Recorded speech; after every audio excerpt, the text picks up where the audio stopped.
ये press conference जो है उसका मकसद है अपोजिशन में, खासकर राहुल गांधी और बहुत सारे अपोजिशन के लीडर जो झूठ और फरेब और साथ साथ लोगों को गुमराह कर रहे हैं, उसका पर्दाफाश करना है। आप अक्सर देखते हैं कि राहुल गांधी जी और खास के सदन के पटल से भी उन्होंने हिंदू धर्म का तो अपमान किया ही है, लेकिन मानो ऐसा लगता है जिस तरह से झूठ बोलते हैं कि उन्होंने एक नया धर्म जो है उसका पालन करना शुरू कर दिया, वो झूठ बोलने का धर्म। इसलिए अक्सर वो हर अपनी स्पीच में झूठ बोलते हैं।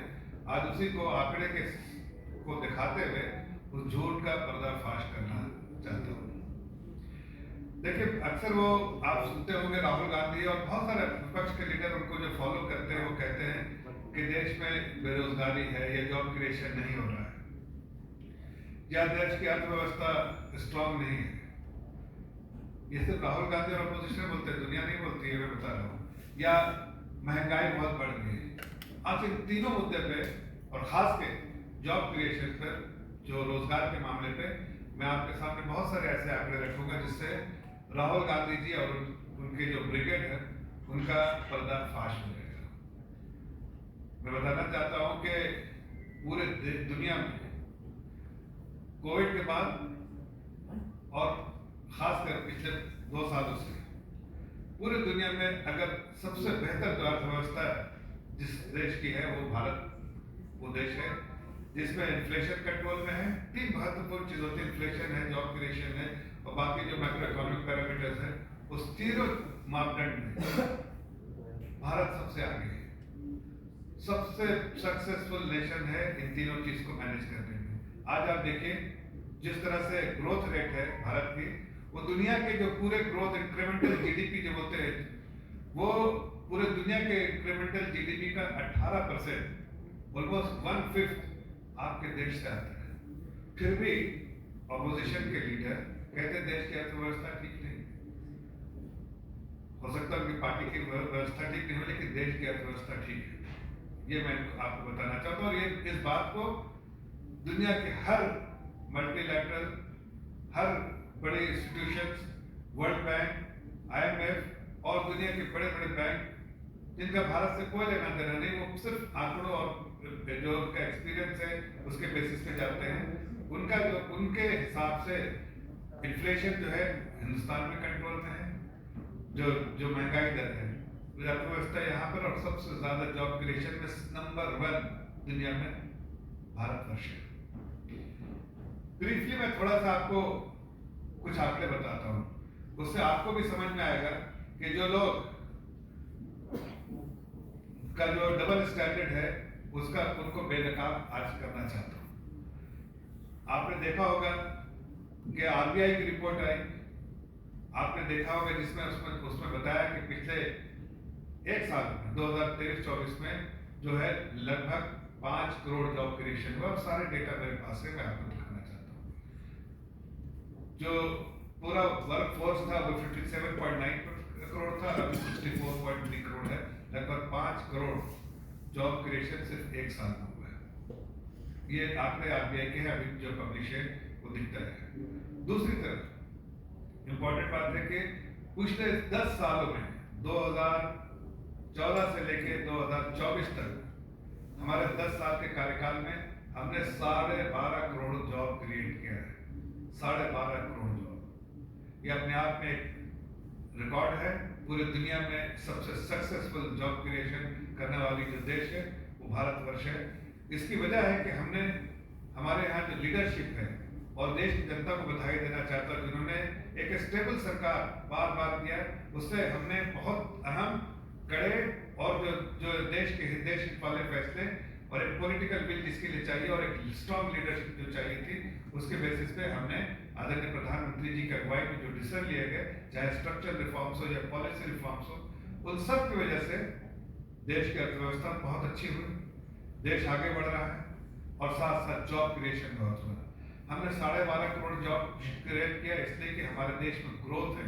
बहुत लोग स्ट्रगल कर रहे हैं ग्रोथ की, दुनिया के कई कंट्री ग्रोथ के लिए स्ट्रगल कर रही है, जबकि देश में आप देखिए चाहे वो PMI का डेटा हो, सर्विसेज PMI हो या मैन्युफैक्चरिंग PMI, दोनों का डेटा समझ में आता है कि बहुत ज़्यादा इकोनॉमिक एक्टिविटीज और देश की अर्थव्यवस्था तेजी से चल रही है। लेकिन वही जब 2004 से 2014 की जब सरकार थी, वो एक ऐसे आदमी की अगुवाई में थे, उस वक्त के जो प्रधानमंत्री थे आदरणीय मनमोहन सिंह जी, वो खुद एक अर्थशास्त्र इकोनॉमिस्ट है, लेकिन उनके समय में 1/5 मतलब 2.9 करोड़ जॉब ही क्रिएट कर पाए वो 10 सालों में, जबकि हमने 10 सालों में 12.5 करोड़ जॉब क्रिएट किए।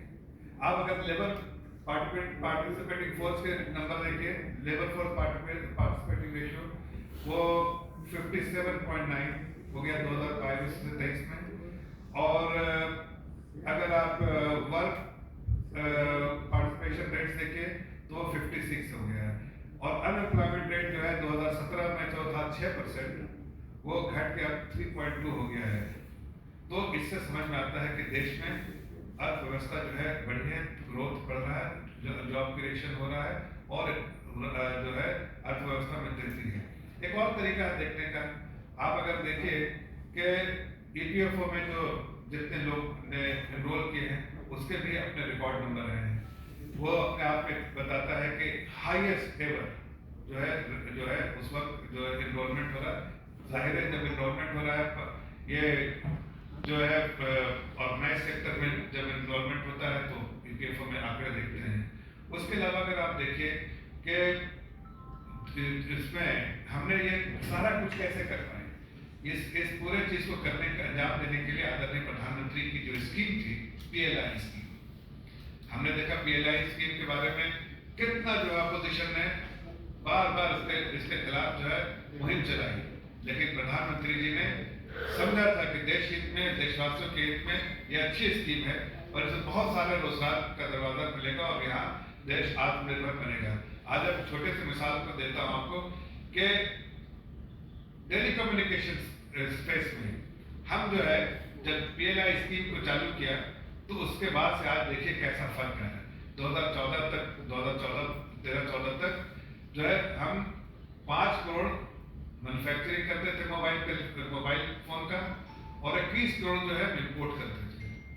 आज गर्व से कहता हूँ कि पॉलिसी की वजह से, ये हमारे लीडरशिप की सोच की वजह से जो दूर तक वो सोच सकते हैं और सकारात्मक फैसले ले सकते हैं, इसलिए आज 33 करोड़ फोन यहाँ बनते हैं PLI स्कीम पर। जाहिर है 33 करोड़ फोन बनने लगे, जब 5 करोड़ से 33 करोड़ तो 3 जॉब क्रिएशन तो होगी। ये एक स्पेस के बारे में एक उदाहरण के तौर पर बता रहे, हर सेक्टर में इस तरह के उदाहरण मिलेंगे, लेकिन चूंकि प्रेस कॉन्फ्रेंस में आप बहुत सारे उदाहरण नहीं दे सकते, इसलिए एक उदाहरण दिया है कि 33 करोड़ फोन अब देश में बनते हैं और 5 करोड़ फोन हम एक्सपोर्ट करते हैं। हम क्या करते थे पहले, 21 करोड़ एक्सपोर्ट करते थे, 5 करोड़ हम अपने यहाँ जो है मैन्युफैक्चर करते थे। अब मैन्युफैक्चरिंग हो रही है 33 करोड़ के, 5 करोड़ एक्सपोर्ट भी कर रहे हैं। तो ये फर्क जो है आत्मनिर्भर होने के साथ साथ देश जो है मजबूत हो रहा है, ये भी एक्सपोर्ट भी कर रहा है, डिजिटल दुनिया में भेज रहा है, वो भी आपके सामने आ रहे हैं। वहीं आप देखिए डिफेंस सेक्टर में हम पूरे तौर पे जो थे वो डिपेंडेंट थे कि हमें फॉरेन कंट्री से जब तक इम्पोर्ट नहीं करेंगे कोई भी चीज डिफेंस से रिलेटेड जो है इंस्ट्रूमेंट हो, कोई भी एक छोटा सा सामान भी हो, पाल पुर्जा भी, वो भी हमको बाहर से मंगाना पड़ता था। लेकिन हमारी नीतियों की वजह से प्रधानमंत्री ने जो फैसले लिए कि देश को आत्मनिर्भर बनाना है डिफेंस सेक्टर में, आज हम खुद को आत्मनिर्भर तो बना ही लिया है, लेकिन साथ साथ एक्सपोर्ट भी जो है लगभग 22,000 करोड़ का हमने एक्सपोर्ट भी किया है। उसके अलावा अगर आप देखिए जो बहुत अहम जो आज के दिन में इन्फ्लेशन की जैसे मैं बात कर रहा था कि इन्फ्लेशन में जो है आज हमारे पास हेडलाइन इन्फ्लेशन 4.75 के आसपास जो है 4.75 के आसपास है जो जून का है, लेकिन मई का जून का भी डेटा है नहीं, मई का जो है उसमें 4.75 के आसपास है, और कोर इन्फ्लेशन जो है वो जो है 3.3% पे। तो हेडलाइन इन्फ्लेशन बढ़ा है। मैं मानता हूँ कि अगर पूरे दुनिया के परिप्रेक्ष्य में देखें तो सबसे बेस्ट इन्फ्लेशन मैनेजमेंट हमारी सरकार ने किया है, और इसलिए आज भी जो पहले से फॉर्मूला रखा था 4 ± 2 उसके अंदर ही है।